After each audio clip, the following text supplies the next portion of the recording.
നമസ്കാരം. മലയാളി വാർത്ത ഇൻസൈഡിലേക്ക് സ്വാഗതം. ഇന്ന് രാഹുൽ മാങ്കൂട്ടത്തെ സംബന്ധിച്ച അതിനിർണായകമായ ദിവസമാണ്. രാഹുൽ തിരുവനന്തപുരത്ത് എത്തിയിട്ടുണ്ട് എന്നൊരു വാർത്ത കേൾക്കുന്നു. ഒരു പക്ഷേ നടിയെ ആക്രമിച്ച കേസുമായി ബന്ധപ്പെട്ട പൾസർ സുനിയൊക്കെ കോടതിയിൽ വളഞ്ഞിട്ട് പിടികൂടിയ അതുപോലെ ഒരു പക്ഷേ രാഹുൽ മാങ്കൂട്ടത്തിനെ പിടികൂടാനുള്ള സാധ്യതയുണ്ട്.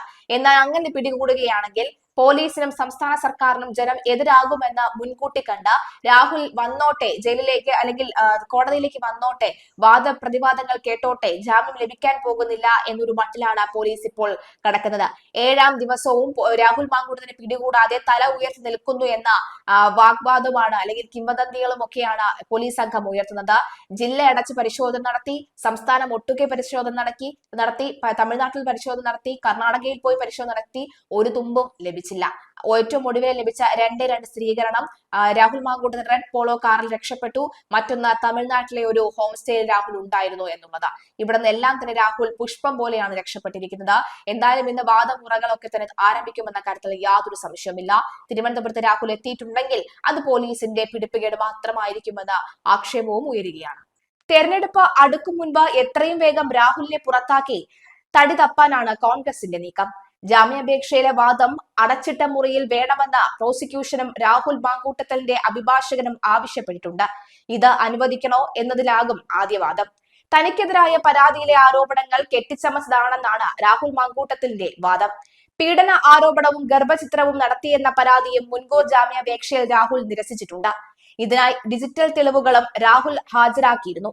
എന്നാൽ ഇതിനോടകം രാഹുലിനെതിരെ തെളിവുകൾ പോലീസ് ശേഖരിച്ചിട്ടുണ്ട്. പാലക്കാടും തിരുവനന്തപുരത്തും വിശദ അന്വേഷണം പ്രത്യേക സംഘം നടത്തിയിരുന്നു. ഇന്നലെ ഒളിവിലുള്ള രാഹുലിനെ തേടി പോലീസ് സംഘം കർണാടക തമിഴ്നാട് അതിർത്തിയിൽ എത്തിയെങ്കിലും രാഹുൽ അവിടെ നിന്നും രക്ഷപ്പെട്ടിരുന്നു. ഈ ബാഗലൂരിലെ റിസോർട്ടിലാണ് രാഹുൽ ഒളിവിൽ കഴിഞ്ഞിരുന്നത്. തമിഴ്നാട്ടിലും കർണാടകയിലും രാഹുലിനായി പോലീസ് അന്വേഷണം നടത്തുന്നുണ്ട്. അതേസമയം വീണ്ടും ലൈംഗിക പീഡന പരാതി ഉയർന്നതോടുകൂടി രാഹുൽ മാങ്കൂട്ടത്തിൽ MLA-ക്കെതിരെ കൂടുതൽ കടുത്ത നടപടിയിലേക്ക് നീങ്ങുകയാണ് കോൺഗ്രസ്. വീണ്ടും പരാതികൾ ഉയർന്നതോടുകൂടി പാർട്ടിയിൽ നിന്ന് രാഹുലിനെ പുറത്താക്കണമെന്ന ആവശ്യം ശക്തമാണ്. നേതാക്കൾ കൂടിയാലോചന നടത്തി ഉടൻ ഇക്കാര്യത്തിൽ തീരുമാനമെടുക്കും. നിലവിൽ സസ്പെൻഷനിലാണ് രാഹുൽ. നിലവിലെ സാഹചര്യത്തിൽ പാർട്ടിയിൽ നിന്ന് പുറത്താക്കിയാൽ രാഷ്ട്രീയമായി ഗുണം ചെയ്യുമെന്നാണ് നേതാക്കളുടെ വിലയിരുത്തൽ. അതേസമയം MLA സ്ഥാനം രാജിവെപ്പിക്കാൻ സാങ്കേതിക പരിമിതികൾ ഉണ്ടെന്ന് നേതൃത്വം പറയുന്നു. സമാനമായ കേസുകളിൽ ഉൾപ്പെട്ട MLA-മാർ പദവിയിൽ തുടരുന്നതും പ്രശ്നമാണ്. പാർട്ടിയിൽ നിന്ന് സസ്പെൻഷനിലായതിനാൽ രാജി നിർദ്ദേശം രാഹുൽ അംഗീകരിക്കണമെന്നും ഇല്ല. ഇതിനിടെ രാഹുൽ മാങ്കൂട്ടത്തിൽ MLA-ക്കെതിരെ പരാതി നൽകിയ യുവതിയെ സമൂഹ മാധ്യമങ്ങൾ അധിക്ഷേപിച്ച കേസിൽ അറസ്റ്റിലായ രാഹുൽ ഈശ്വറിന്റെ ജാമ്യാപേക്ഷയും ഇന്ന് കോടതി പരിഗണിക്കും.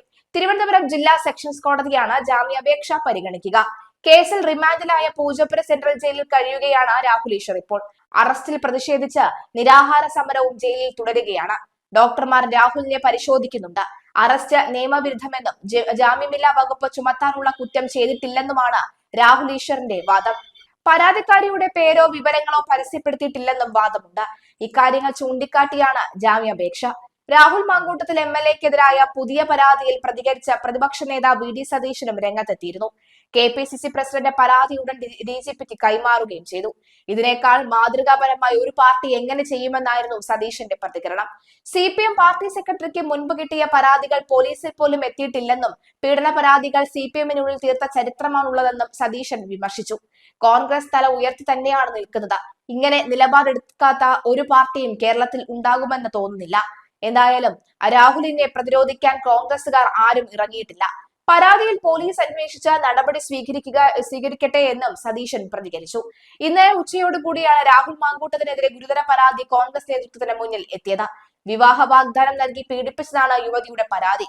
സോണിയാഗാന്ധിക്കും KPCC അധ്യക്ഷൻ സണ്ണി ജോസഫിനുമാണ് കേരളത്തിന് പുറത്തു താമസിക്കുന്ന 23-കാരി ഇമെയിൽ വഴി പരാതി നൽകിയത്. ഒരു പരാതിയും രാഹുലിനെതിരെ കിട്ടിയിട്ടില്ല എന്ന് സണ്ണി ജോസഫ് പറഞ്ഞത് ശരിയല്ലെന്ന് കാണിച്ചാണ് യുവതിയുടെ ഇമെയിൽ. ക്രൈംബ്രാഞ്ചും തന്നിൽ നിന്ന് വിവരങ്ങൾ തേടിയിട്ടുണ്ടെന്ന് യുവതി പറയുന്നു. മേൽവിലാസമില്ലാത്ത പരാതി KPCC നേതൃത്വം പോലീസ് മേധാവിക്ക് കൈമാറിയിട്ടുണ്ട്. രണ്ടാമതൊരു പരാതി കൂടി വന്നതോടുകൂടി കോൺഗ്രസ് കൂടുതൽ വെട്ടിലായി. രാഹുൽ മാങ്കൂട്ടത്തിനെതിരെ കൂടുതൽ നടപടികൾ വേണമെന്ന ആവശ്യവും ശക്തമാണ്. അതേസമയം രാഹുൽ തിരുവനന്തപുരത്ത് എത്തിയിട്ടുണ്ട് എന്നും അടച്ചിട്ട മുറിയിലേക്ക് ഇന്ന് രാഹുൽ ഉടൻ തന്നെ എത്തുമെന്നും ജാമ്യം ലഭിക്കാനുള്ള സാധ്യതയുണ്ട് എന്നുമൊക്കെയാണ് ഇപ്പോൾ അറിയാൻ സാധിക്കുന്നത്. ഏതായാലും രാഹുൽ മാങ്കൂട്ടത്തിനെതിരായ പുതിയ ബലാത്സംഗ പരാതിയിൽ പ്രതികരണവുമായി സുഹൃത്ത് ഫെനി നൈനാനും രംഗത്തെത്തി. പരാതി പച്ചക്കള്ളമാണെന്നും പിന്നിൽ ഗൂഢാലോചനയെന്നും ഫെനി വ്യക്തമാക്കി. പരാതി പറഞ്ഞ വ്യക്തിയെ അറിയില്ല, ഇങ്ങനെയൊരാളെ ജീവിതത്തിൽ കണ്ടിട്ടുമില്ല, അറിയുകയുമില്ല. DGPക്ക് പരാതി നൽകി കഴിഞ്ഞു, ഉടൻ നിയമ നടപടിയും സ്വീകരിക്കും. പ്രചരണം നിർത്തി എന്നത് വ്യാജ പ്രചാരണമാണ്. ഇപ്പോഴും എപ്പോഴും വീട് കയറി വോട്ട് തേടിക്കൊണ്ടിരിക്കുകയാണെന്നും ഫെനി മാധ്യമങ്ങളോട് വ്യക്തമാക്കി. അടൂർ നഗരസഭയിലെ UDF സ്ഥാനാർത്ഥിയാണ് ഫെനി നൈനാൻ. ഇന്നലെയാണ് മറ്റൊരു യുവതി കൂടി ബലാത്സംഗ പരാതി നൽകിയത്. വിവാഹ വാഗ്ദാനം നൽകി ക്രൂരമായി ബലാത്സംഗം ചെയ്തെന്നാണ് യുവതിയുടെ പരാതി. ഹോം സ്റ്റേ പോലെ ഒരു കെട്ടിടത്തിൽ എത്തിച്ചെന്നും കൊണ്ടുപോയതും തിരികെ കൊണ്ടുവന്നതും ഫെനിയാണെന്നും യുവതിയുടെ പരാതിയിലുണ്ട്. അവധിക്ക് നാട്ടിലെത്തിയപ്പോഴാണ് പീഡിപ്പിച്ചത്. രാഹുൽ ലൈംഗിക വേട്ടക്കാരനാണെന്നും യുവതി പരാതിയിൽ പറയുന്നു. രാഹുൽ മാങ്കൂട്ടത്തിൽ MLA ക്രൂരമായി പീഡിപ്പിച്ചത് കാണിച്ചാണ് കോൺഗ്രസ് നേതൃത്വത്തിന് മുന്നിൽ പുതിയ പരാതി എത്തിയിരിക്കുന്നത്. വിവാഹ വാഗ്ദാനം നൽകി പീഡിപ്പിച്ചതാണ് യുവതിയുടെ പരാതി. രണ്ടാമതൊരു പരാതി കൂടി വന്നതോടുകൂടി കോൺഗ്രസ് കൂടുതൽ വെട്ടിലായി. കൂടുതൽ നടപടി വേണമെന്ന ആവശ്യം ശക്തമായി ഉയരുന്നു. രാഹുലിനെതിരെ ഗുരുതര പരാതിയാണ് കോൺഗ്രസ് നേതൃത്വത്തിന് മുന്നിൽ ഉച്ചയോടെ എത്തിയത്. കേരളത്തിന് പുറത്ത് താമസിക്കുന്ന 23 വയസ്സുകാരിയാണ് പരാതിയുമായി എത്തിയിരിക്കുന്നത്. എന്തായാലും രാഹുലിന് കൂടുതൽ ജാമ്യം ലഭിക്കാനുള്ള സാധ്യതയുണ്ട് എന്ന് കമാൽ പാഷ അടക്കമുള്ള അഭിഭാഷകരും പറയുന്നുണ്ട്. എന്തായാലും നമുക്ക് അവരുടെ ശബ്ദ സന്ദേശം കൂടി ഒന്ന് കേൾക്കാം. അല്ല, വീണ്ടും ഉള്ള പരാതികൾ ഉണ്ടെന്നുണ്ടെങ്കിൽ അത് കുറച്ച് അത് ആ പ്രതിയായിട്ടുള്ള ആൾക്ക് കുറെ അഡ്വൈസ് ആയിരിക്കും അങ്ങനെയുള്ളത്. ഇപ്പൊ ഇയാളെ പിടിക്കാത്ത എന്താന്ന് ചോദിച്ചു കഴിഞ്ഞാൽ ഇയാളെ കേരള പോലീസിന് പിടിക്കാൻ വയ്യാത്തൊന്നുമല്ല.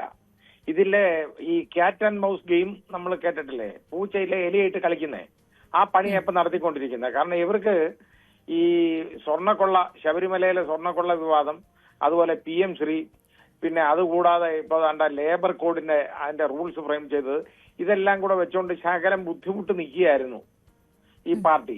അവരുടെ 2 നേതാക്കൾ, CPMന്റെ 2 നേതാക്കൾ ജയിലിൽ കിടക്കുകയാണ്.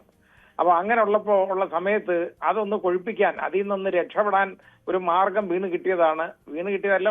യഥാർത്ഥത്തിൽ അത് എങ്ങനെ ഉണ്ടാക്കിയെടുത്തെന്നുള്ളതിനെ കുറിച്ച് പുറത്ത് വാർത്തകൾ വരുന്നുണ്ട്. ഏതായാലും അങ്ങനെയാണ് ഈ രാഹുൽ മാങ്കൂട്ടത്തിൽ വന്ന് പെട്ടതോ അയാളാണെന്നുണ്ടെങ്കിൽ ഇതുപോലെ കയറി നടക്കുന്നവനുമാണ്, ഇഷ്ടം പോലെ കിട്ടുകയും ചെയ്യും. ഇപ്പൊ പുതിയത് വന്നെന്നൊക്കെ പറയുന്നു. ഏതായാലും അയാള് ഇവിടെ ഇവർക്ക് പിടിക്കാൻ വയ്യാത്തൊന്നുമല്ല, അയാളെ ഇവര് വിട്ടേക്കാണ് അവര് ആവശ്യം വരുമ്പോ. കാരണം പിടിച്ചു കഴിഞ്ഞാൽ ഇതങ്ങ് തീർന്ന്. അപ്പൊ പിടിക്കുന്നത് വരെ അയാളെ പിടിക്കാൻ പോകുന്നു, അയാൾ അങ്ങോട്ട് പോകുന്നു, എല്ലാ ജില്ലയിലും അത് പറഞ്ഞ് കൊണ്ടുപോകണം. അല്ലാതെ വേറെ യാതൊരു കാര്യവുമില്ല. ഗവൺമെന്റിന്റെ ഭാഗത്തുനിന്ന് വ്യക്തമായ നിർദ്ദേശം കാണും ഈ കാര്യത്തില്, ഒരു സംശയം വേണ്ട. അല്ലാതെ ഇയാളെ കേരള പോലീസിന് പിടിക്കാൻ വയ്യാത്തൊന്നുമല്ല. അയാൾ പാലക്കാട്ടിൽ നിന്ന് പോയി അവിടെ പോയി ഇവിടെ പോയി എന്നൊക്കെ പറയുന്നതൊക്കെ ആ കാരണത്തോ ഈ കാരണത്തോ ഇവർക്ക് പിടിക്കാൻ വയ്യാത്തതാണോ? ഇവര് നല്ല കള്ളന്മാരെ ഇവര് പോയി പിടിച്ചോണ്ട് വരുമല്ലോ. ഇയാൾ ഒരു MLA ആയിരിക്കുന്ന ഒരാളല്ലേ, അയാളെ അറിയാൻ വയ്യാതൊന്നുമില്ല. അതുകൊണ്ട് പിടിക്കാൻ വയ്യാത്തതൊന്നുമല്ല, അത് ഊരി വിട്ടേക്കുന്നതാണ്. അത് സമയമാകുമ്പോ ഇതിന്റെ ആവശ്യമെല്ലാം കഴിഞ്ഞിട്ട് പിടിക്കാം എന്ന് വിചാരിച്ചിരിക്കുക. ഇപ്പൊ തൽക്കാലം ഇതൊന്ന് കൊഴുപ്പിച്ച് ഈ ഇലക്ഷൻ കഴിയുന്നവരെ ഇതൊന്ന് നിർത്തണം. ഈ 9-ാം തീയതി കഴിയാതെ ഇയാളെ പോയി പിടിക്കുകയല്ല അവര്. നോക്കിക്കോളൂ നിങ്ങള്.